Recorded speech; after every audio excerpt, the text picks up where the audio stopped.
This is NDTV.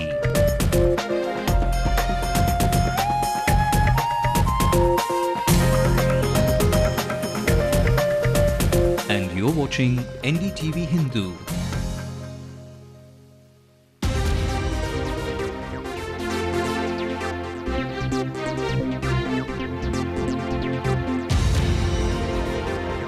Hello and welcome to Headlines Now on Ndtv-Hindu. I'm Ramanathan. Our focus tonight, in the wake of 18 children escaping from a juvenile home in the city late last night, we discuss the plight of the children staying at these establishments and what it is that these homes really do to these children. Does it really rehabilitate them and lead them to mainstream society? We will bring you all that, but first a look at our top stories. 18 children go missing from a juvenile home in Chennai. Police yet to take action as there is no written complaint. AIDMK Supremo Jayalalitha receives a bomb threat to cancel her Madurai rally, probe order to investigate the death threat. MRTS commuters complain of inadequate railway lines to Chennai Beach from certain areas, ask for more frequency. We're not happy with India's parliament. Try this. Students in the city come together for a parliamentary session.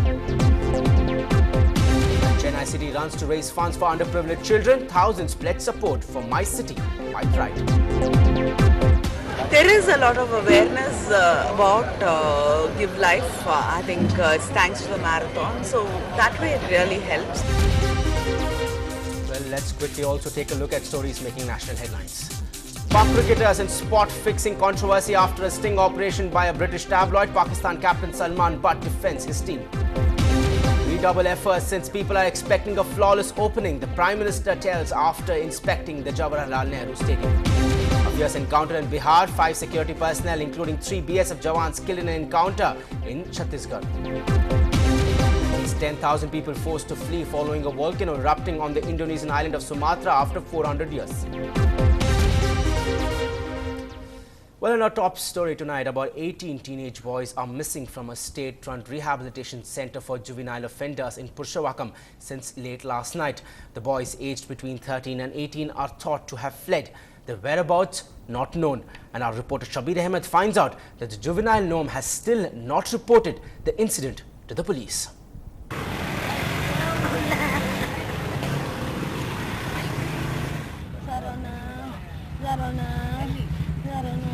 The mother of an 18-year-old inmate wept on hearing that her son was missing from the juvenile home.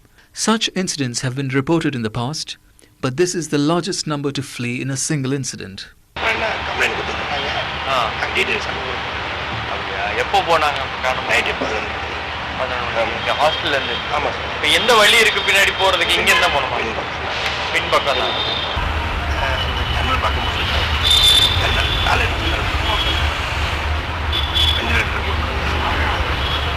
எங்க ஸ்டேஷன்ல வந்து பக்காவா எழுத்து மூலமான complaint எதுவும் கொடுக்கலையா வாய்மொழியை சொன்னதா சொல்றாங்க தெரியாது என்ன சொல்லிருக்காங்க வாய்மொழியை நைட் டியூட்டி பார்த்துக்கிட்டோம். The front gates of the juvenile home appear well guarded, but the rear of the facility offered ideal escape routes. The 18 boys who fled are believed to have taken this route. நேத்து night 10 மணிக்கு ஓடி போயிட்டாங்க. வந்தாங்கன்னா இங்க இட்டு வந்து விட்டுருங்கம்மா, எது பிரச்சனை இல்லை அப்படின்றாங்க. வீட்டுக்கு எந்த நேரம் வந்தாலும் இட்டு வந்து விட்டுருங்கன்றாங்க. நீங்க உள்ள போய் பாக்கும்போது எப்படி எங்க இருந்து எப்படி போனாங்களா? தெரியல, ஜன்னல் வச்சுட்டு போனாங்களா? ஜன்னல் வச்சுட்டா போனன்றாங்க. The Directorate of Social Defence, a government arm which runs the juvenile home, has so far not explained the circumstances surrounding the incident, but appears to be trying to cover up. With Shabir Ahmed in Chennai, Jay Santosh for NDTV-Hindu. But this is just one incident that has come to light due to the number of children who have run away. The sources tell us that such escapes are nothing new to such homes. The news only often does not come out. But our focus today, what is the situation of such homes? Are the children there being treated properly? For all that, joining us in our studios today is Dr. Krishnamurthy, General Manager of CRY in Chennai. Sir, if my first question to you, is it not true that it's not just the innate tendency of these children to escape since they're being closely guarded and put to, so to say, prison, at least what they say is prison? It's not just that, it's the situation. It's the, situation in these homes that has actually filled fear inside them, and because of that, they have run away? I think the situation in these homes need to be looked at very critically, because these children who are in conflict with the law are put in the observation homes till the pendency of the cases.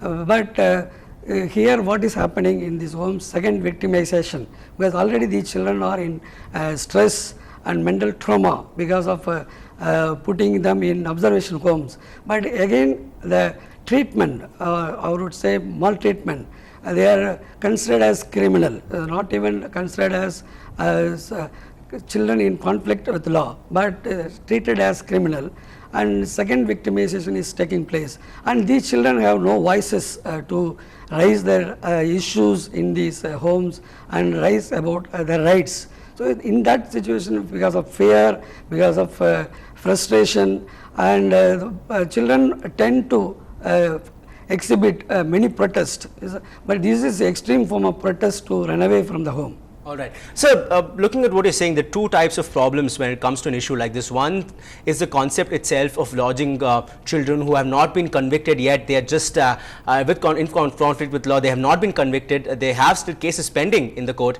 So first, the concept itself of lodging these children in a home like that, and second, the implementation, if at all this is the right way. Now, first, let's start with the implementation. How do you rate the safety and the security in such homes? In these homes, absolutely lack of even physical care and emotional care, because the children are longing for emotional bonding and physical care of food and basic amenities like space to stay and water facilities and toilet facilities. Those facilities are primarily lacking. So the emotional care is lacking and physical care is lacking. Then absolutely no safety in these homes, because the government should take accountability. And for the fact that, you know, if 18 children can escape, then someone else can come inside as well, from outside. The government should take up the responsibility for this inaction or a gross lapse of the basic safety and protection to these children. And also JJ Act clearly says, the Juvenile Justice Act. Juvenile Justice Act clearly says that only in the extreme situation, moral danger or physical danger or psychological danger, or not able to address justice, if defeat the ends of justice only, bail should be denied. But in these cases, all these children are put in this, put remand in these homes. That is the situation. Right. Now, coming to the concept itself, now especially at least in this case, they are children. First of all, they are children. Second, they have not been convicted. They still have cases pending against them. For all you know, these children are pretty normal and they would not have done anything wrong at all. They might not have committed a crime. They just have a case against them. So do you think, sir, that it's right to actually lodge these children in such a home itself? Absolutely not necessary. Only in extreme based on the need, extreme conditions only, these children should be put in the institutional care. But otherwise, community-based child care should be explored. The state government or even central government is not really trying to explore the alternative options like community child care. So the bail should be bail. So no jail. But in the cases, they are put in these homes carelessly. So the application of law should be looked at, because JJ Act clearly says only in extreme cases. Okay, but then probably lack of funding also is a problem somewhere. Yeah, definitely. If you look at 2009 and 2010 budget, is government observation homes got only 177 lakhs. That's 1.77 crores. Oh yeah. Then out of 200 crores, even that is the very paltry, is a very meager allocation to social defense. Is an extremely important department. So allocation to social defense department and also allocation to these homes, because the per child allocation for food items is grossly inadequate. That should be addressed first. Okay, right, sir. Thank you, sir. Thanks a lot for joining us on Headlines Now Today. Clearly, it's not just the problem with the implementation. The funding in itself is so less. You're saying that even they do not have enough funding to even have adequate food in these places. Thank you, Dr. Krishnamurthy, for yes. Yeah, please. Root causes also why these children are committing offense. These things have to be looked at. Allegedly committing because of circumstances, socio-economic context, cultural context of these children need to be looked at, and educate a reformative approach, because rehabilitation, the purpose is rehabilitation not and to reformative cage course them. correction is not addressed. Right. Thank you, Dr. Krishnamurthy, for joining us on Headlines. Now, clearly, these are the various factors which have to be looked at. The root cause as to why a child in the first place actually can get to commit these crimes, those things have to be looked at first. Thanks a lot, Dr. Krishnamurthy, for joining us. Moving on to our other top story, a top official of the AIADMK-backed JITV had yesterday claimed that the channel has received a letter last evening threatening a bomb attack on AIADMK Supremo Jayalalitha during a proposed rally in Madurai next month. On a complaint to police and a copy which was released to the media, the officials had earlier said that the letter threatened Jayalalitha to cancel the Madurai rally and claimed that if the rally goes on, then Ms. Jayalalitha and her followers will be killed by a bomb attack. The pro-AIADMK channel's vice president had requested the DGP to arrange adequate protection to Jayalalitha and the crew of Jaya TV network, and sources are telling us that top officials of the police department have told that there is adequate security for that rally in Madurai, and in fact Jayalalitha herself enjoys a Z+ security. So police sources are telling us that there is enough security for her.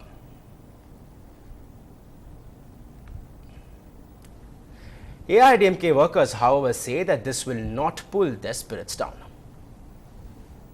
அஞ்சவே மாட்டாங்க அம்மா, எதற்கும் பயப்பட மாட்டாங்க.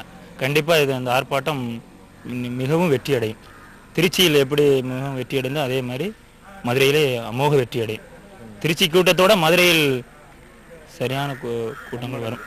இது பூச்சாண்டித்தனம் எப்படி தில்லு எங்ககிட்ட இருக்கு, நாங்கள் நிரூபித்து காட்டுறோம்.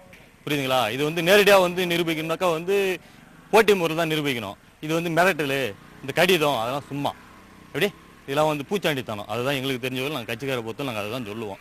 இது ஏற்கனவே நடந்த மகாநாட்டோட ஓவராக ரஷ்ய ஏறும்பா தவிர குறைய வாய்ப்பு கிடையாது. Right, moving on, train users in areas like Tirutani, Arakonam and Avadi say that the suburban railway should run more trains to Chennai beach from their areas, as the beach station has frequent connecting services to Tambram and Velachery instead of the Chennai Central, which is not a convenient transit point. Salim reports. Every day, lakhs of people in Tirutani, Arakonam and Avadi travel to Chennai on packed trains. Commuters say that's because Southern Railway operates only a few services on this route.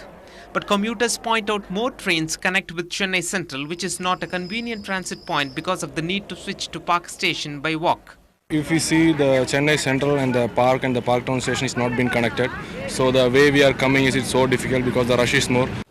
Rush hour also poses a problem for travellers on long distance trains that pass through Tirutani and Arakonam.